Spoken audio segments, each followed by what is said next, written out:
Hello అండి. ఇప్పుడు మనం మినప వడియాలు ఉంటాయి కదండీ! అవి వేసుకొని కూర అయితే చేసేసుకుందాము. ప్రొసీజర్‌లోకైతే వెళ్ళిపోదాం. ముందు టమాటాలనైతే ఇలా ఉడకబెట్టుకొని ఉంచుకొని, దీన్నైతే పేస్ట్ చేసేసుకుంటామనమాట. తొక్కలవి తీసేసుకొని, పేస్ట్ చేసుకొని పక్కన పెట్టేసుకుంటాము. దానికి కావాల్సినయి మినప వడియాలైతే తీసుకుంటాము. ఉల్లిపాయ, పచ్చిమిర్చి, కరివేపాకు, వెల్లుల్లి తీసుకుంటాము. ఎండ్రాయిలనమాట. ఎక్స్‌ట్రా ఫ్లేవర్ వస్తుంది. చాలా బావుంటుంది. కడిగేసుకొని పక్కన పెట్టుకున్నాను. ఇది చిలకడ దుంప లీవ్స్ చాలా మంచిది హెల్త్‌కి.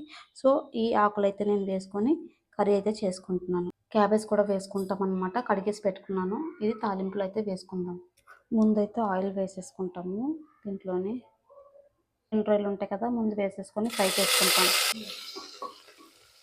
చూసారు కదండీ! వేగుతున్నాయి. మంచి అరోమా అయితే వస్తుంది. ఎండు రొయ్యలు, వడియాలు ఉంటాయి కదండీ! అవైతే వేసుకొని దీంతో పాటు ఫ్రై చేసుకుంటాం. చూడండి ఇలా వేగుతున్నాయి కదా!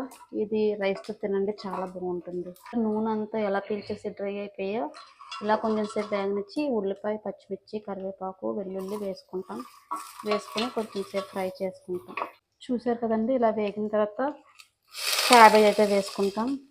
వేసుకొని కొద్దిసేపు ఫ్రై చేసుకుంటామండి. ఫ్రై చేసుకున్న తర్వాత దాంట్లో ఉన్న వాటర్ అంతా కొంచెం దగ్గర పడుతుంది. వేగితే బాగుంటుంది.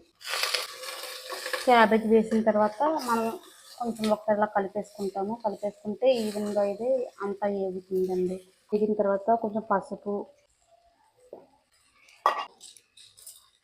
కలిపేసుకుంటాము. ఇప్పుడు కొంచెం వేగిన తర్వాత ఈ స్వీట్ పొటాటో లీవ్స్ వేసేసుకుంటాం. కొంచెంసేపు ఫ్రై చేసుకుంటాము. కొంచెం పచ్చివాసన పోయేంత వరకు కొంచెం కలిపేసుకొని టమాటా అది గ్రైండ్ చేసుకున్నది వేసేస్తాం. పేస్ట్ మసాలా పౌడర్ అయితే కొద్దిగా వేసేసుకొని మళ్ళీ కలిపేసుకుంటాం. చూసారు కదండి చాలా త్వరగా అయిపోద్ది. కుక్కర్లో మనం ఒక్క విజిల్ ఉంచుకుంటే సరిపోతుంది. ఎందుకంటే మినప వడియాలు ఇవన్నీ తొందరగా మగ్గిపోతాయి కాబట్టి ఒక్క విజిల్ ఉంచుకుంటే సరిపోతుంది. వేగిన దాంట్లో కొంచెం మనం వాటర్ అయితే వేసేసుకుంటాం. పెట్టేసుకొని ఒక్క విజిల్ కొంచుకుంటే సరిపోతుంది.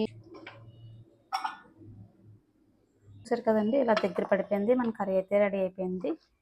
కొంచెం వాటర్ ఉన్నట్టుంది. దీన్ని దగ్గర పెట్టేసుకుంటే ఈ కొంచెం వాటర్ దగ్గర పెట్టేసుకుంటే మన కర్రీ అయితే రెడీ అయిపోయినట్టే. చూసారు కదా ఇదిగో కర్రీ రెడీ. బాయ్.